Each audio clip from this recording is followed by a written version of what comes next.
જય માતાજી, આવી ગયા છે નવા વ્લોગમાં. આજના વ્લોગમાં આપણે બનાવવાનું છે ટમેટાનું સૂપ અને પુલાવ ભાત. તો પુલાવ ભાતનું જે સામગ્રી છે ને એ થઈ ગઈ છે અને ટમેટાનું સૂપ બનાવવાનું જે પ્રોસેસ છે ને એ પ્રોસેસ શરૂ છે. આપણે છે ને વ્લોગ જોયો ને તો જોઈને એવું કહે કે તમે બોલતા બોલતા ખા લ્યો છો અથવા હાકી જાઓ છો કે પછી તમે બોલવામાં અચકાવ છો. તો છે ને અમે પહેલી વાર કેમેરામાં સામે આવીને બોલીએ છીએ. અમે પ્રોફેશનલ બધા હું કે એક્ટર નથી. અને બીજા નંબરમાં અમે શીખ્યા છીએ અને શીખતા શીખતા જેમ ફાવી જશે ને એમ અમે સુધારો કરતા જઈશું. તો સપોર્ટ કરજો. મેં અમને કીધું એના પર તમને શીખવા મળ્યું. તમને કાંઈ વાંધો નહીં બોલો. અને ઘણા ભાઈબંધો એવા મળે છે કે આપણે તો જે 5 વિડીયો બનાવે ને તો પૂછે હે તમે વિડીયો બનાવો એટલે અમે વિડીયો બનાવી દઈએ. તમે જોજો, સપોર્ટ કરજો. એમાં એટલું બધું રિએક્શન લેવાની ક્યાં વાત છે? ત્યાં તો આપણે હાથી નો લઈ આવે ઘેરે એવું રિએક્શન આપે. જય માતાજી, આજે અમે નવો બ્લોગ લઈને આવી ગયા છીએ. એમાં બનાવવાનું છે અમારે ટમેટા સૂપ અને પુલાવ. પુલાવમાં અત્યારે પુલાવની પ્રોસેસ શરૂ છે. પુલાવમાં શું શું જોવે તે બધી સામગ્રી બતાવું. તો વેજીટેબલમાં બટેટા, ટમેટા, ગાજર, પુલાવ, મરચા, ભાત. હવે આપણે વઘારવાની તૈયારી કરીએ. સૌથી પહેલા તેલ નાખવું, તમાલપત્ર, તજના પાન, લવિંગ, આખા મરચા એ બધું નાખવાનું. પછી તમાલપત્ર નહીં નાખી દઈએ, પછી જીરું, પછી રાઈ, પછી લીલા મરચા, પછી ટમેટા, બટેટા,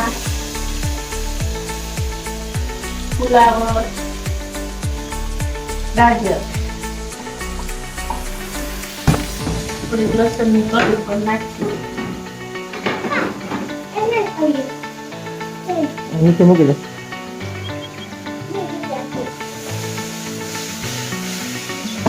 બધું હલાવી નાખવાનું. પછી હળદર નાખવાની, સૂકવી દેવાની.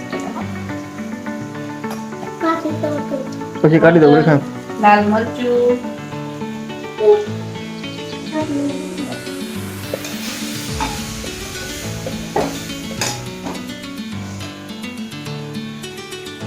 પાણી નાખી દેવાનું.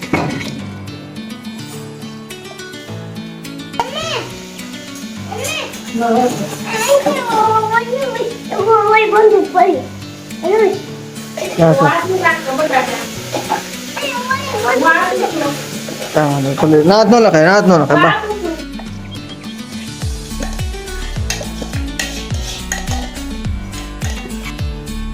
પુલાવ સડવા મૂકી દીધા.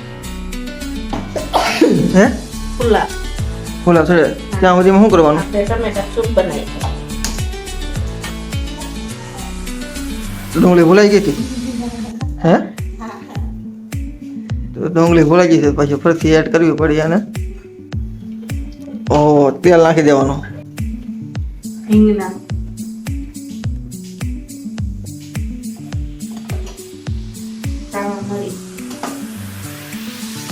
એટલે તીખા ને તો એને કહેવાય તીખા. એને કહેવાય વઘારના પાંદડા. લસણ, આને કહેવાય સૌથી મોંઘામાં મોંઘું લસણ. આને કહેવાય ડુંગળી ને આને કહેવાય ટમેટા. ટમેટાને બધું એમાં નાખી દેવાનું. પછી એને બાફી નાખવાનું.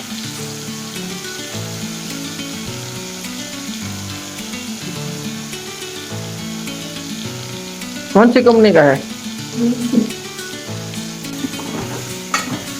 બધું બાફી નાખવાનું બન. હા, એ ટમેટા બધા બાફી નાખવાના છે ભાઈ.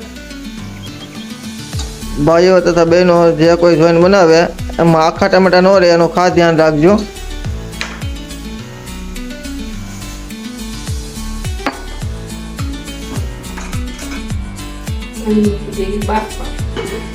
બાફા મુકાઈ ગયા છે ને એક બાજુ ભાત પાકે છે ને એક બાજુ ટમેટાનું સૂપ. હા, તો એક બાજુ ફુલાવ પાકે છે અને એક બાજુ પાકે છે ટમેટા બફાય છે, એનો સૂપ બનશે, ઓલાનો ફુલાવ બનશે. 1000 ફોલોઅર્સ કમ્પ્લીટ થઈ ગયા છે. Thank you. અને ચેનલને ફોલો કરજો અને શેર કરજો. ફોન જોઈ શું થાય બેટા? તો ફોન જોવાનો કે નહીં જોવાનો? હે? પ્રથમ છે અને એ ફોન જોવે ને તો ત્યાં આંખો ખરાબ ન થાય. હે કે આપણે ફોન લઈએ ને ત્યાં આંખો ખરાબ થાય. હા, હવે સૂપ બનાવવાનું છે એવું. બ્લેન્ડર હતા. એટલે આ ટમેટા બાફેલા હતા એને આપણે પાણી જેવું કરી નાખવાનું, રગડા જેવું. આ શું કહેવાય ને, આ સૂપ આપણે જે લિક્વિડમાં બનાવ્યું ને એને આપણે સાળી નાખવાનું. સાલ ને એવું નીકળી જાય. તો ઘણા બધા એવું કહે છે કે તમે વ્લોગ બનાવો એમાં થોડીક કોમેડી કે એવું કંઈક મજા હસી મજાક કરતા હોય તો વ્લોગ સારો બને. હસી મજાકમાં એવું છે ભાઈ કે અહીંયા સબસ્ક્રાઈબ બોલવા નથી આવડતું, બરાબર? તો અમારે કોમેડી કરવી કઈ રીતે, ને કોમેડી કરશું આપણે, થોડોક સમય આવે જો કોમેડી કરશું, હસી મજાકે કરશું.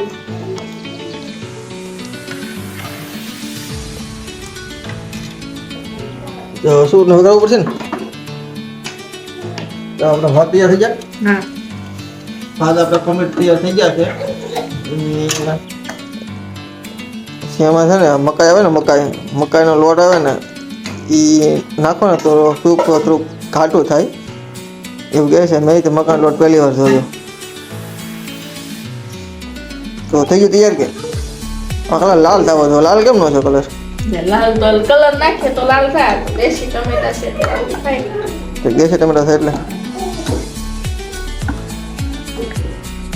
આવી રીતના સૂપ ને પુલાવ તૈયાર થાય છે. વિડીયો ગમે તો લાઈક કરજો, શેર કરજો, સબસ્ક્રાઇબ કરજો. તો શિયાળામાં સૂપ અને ભાત બનાવજો. મારા ફેવરિટ છે એટલે આજે મેં બનાવ્યા છે અને રેસીપીમાં કમ્પ્લીટ વ્લોગમાં પ્રોસેસ કરેલી છે. તો શિયાળામાં ટમેટાનું સૂપ એક નંબર બનશે અને સ્વાદમાં મજા આવશે અને ખાવાની પણ મજા આવશે. અને વિડીયો ગમે તો લાઈક કરજો, શેર કરજો અને સબસ્ક્રાઈબ કરજો, બરાબર? અને મળીએ હવે આવતા નવા વ્લોગમાં. તો મળીએ હવે આવતા નવા વ્લોગમાં. જય માતાજી. હવે હું જમી લઉં. અમારી ફેમિલી બધી જમવા બેસી ગઈ છે. પ્રથમ ભાઈ તો અગાઉ જમી લીધા છે અને એ તો પણ કરે છે.